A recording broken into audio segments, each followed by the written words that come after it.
Hey, do you got a minute? It's just gonna take a minute. Is that all right?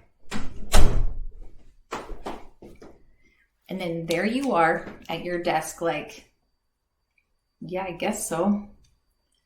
But in your mind, you're thinking, this is not gonna take a minute. I know this isn't gonna take a minute, and I've got like 7,003 things to do. Does that ever happen to you, right? The knock, knock, knock. Hey, you got a minute?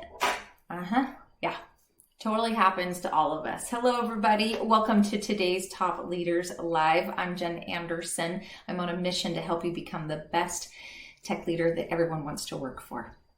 So today I want to talk about that thing that happens when people knock, knock, knock.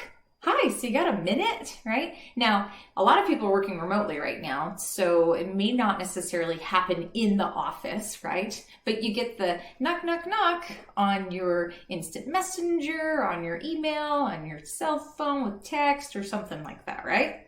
Okay, so it's still the same thing. And then you have this moment where you're like, do I really have a minute? I want to give them a minute. Being kind and courteous says I should give them a minute, but I got like all of these things I got to get done. So if I give them this time, something else is going to have to go away, right? So like this is what happens, this whole thought process, and it happens in a nanosecond in your brain, right? So there you are, you're thinking, I can't get my work done because I keep getting interrupted, right? And so this conversation today, I want to talk to you about this because I've had many conversations over the years with different leaders around how they are going, oh my gosh, like I am just trying to get the things done. I'm just trying to get it done and I can't get it done because I keep getting interrupted, and how do I handle this? And so here's a couple of things I want you to think about is that, first of all, in the moment, you don't know necessarily why they're interrupting you, okay? Now, if it's a true like 911 emergency, it's likely not gonna be this casual little knock, knock, knock. Hey, you got a minute?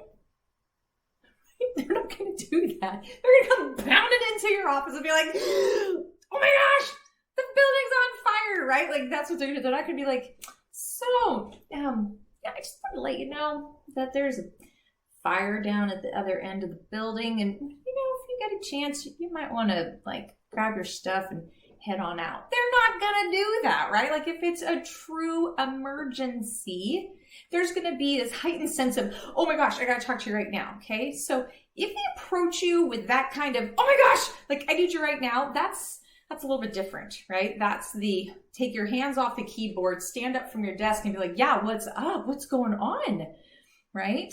And being 100%, I am here, I am engaged, right?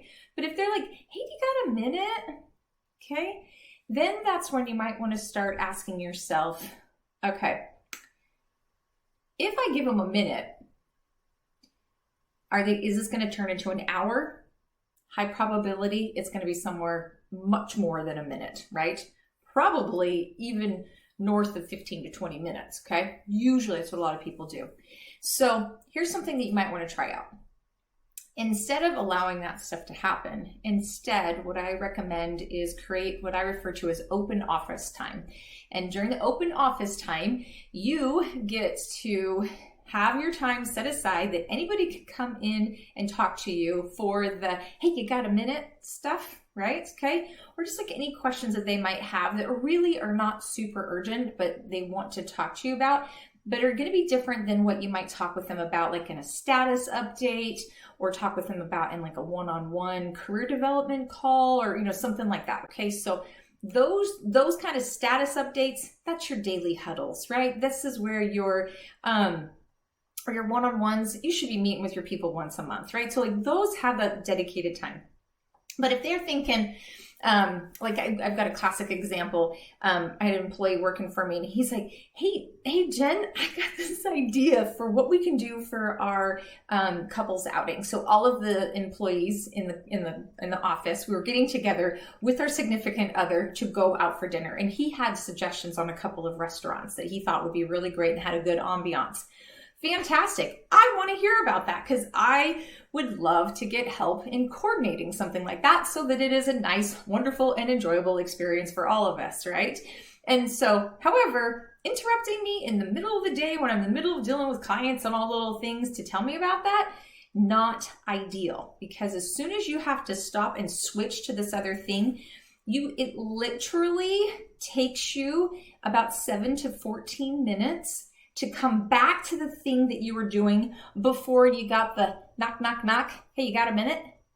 All right, 7 to 14 minutes, you guys. So if you are interrupted, let's just say half a dozen times throughout the day with this, you're losing an hour of getting your brain back to where you were at. Okay, so you remember, think like what you're doing when they did the knock, knock, knock, right?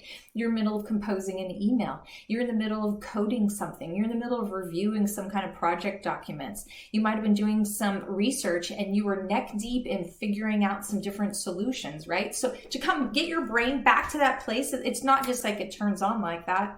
It doesn't.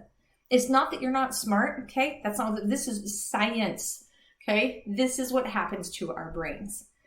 Okay, so if we know that, if that's the case, put some structure, put some parameters around and give yourself that time to have dedicated, hey, you got any of those questions, those suggestions about where we might go for a dinner date thing with our coworkers, right? Wonderful, bring them to these office hours, okay? And then in the middle of the day, if they come and they interrupt you, you can just look at them and you'll know, because again, if the building's on fire, it's going to be pounded into your office saying, hey, oh my gosh, the building's on fire, grab your bag, let's go, right? Like, you're not going to be like, can you come back to me during my office hours at the end of the day? That's not going to happen, all right? So obviously in those situations, you're going to handle it, okay? But then just train them, help them to know. I 100% want to hear about this stuff. Here's this dedicated time where you can come and talk to me about whatever in these kind of random little things, all right? And then come heck or high water, no matter what. You hold that time sacred. Don't let anything stop you from having it. When I started doing this with my team years ago, if I was out of the office and they couldn't come interact with me in person, I still would call. Jump on the phone and call and say, hey, I'm calling in for office hours. Who needs to chat with me? And they would just pass me around from one person to the next in the office to talk about whatever was going on. And sometimes it's things like, hey, I need to get some vacation time next month. So like, how much time do I have available? And, or, hey, I got this thing that I really want to do this training.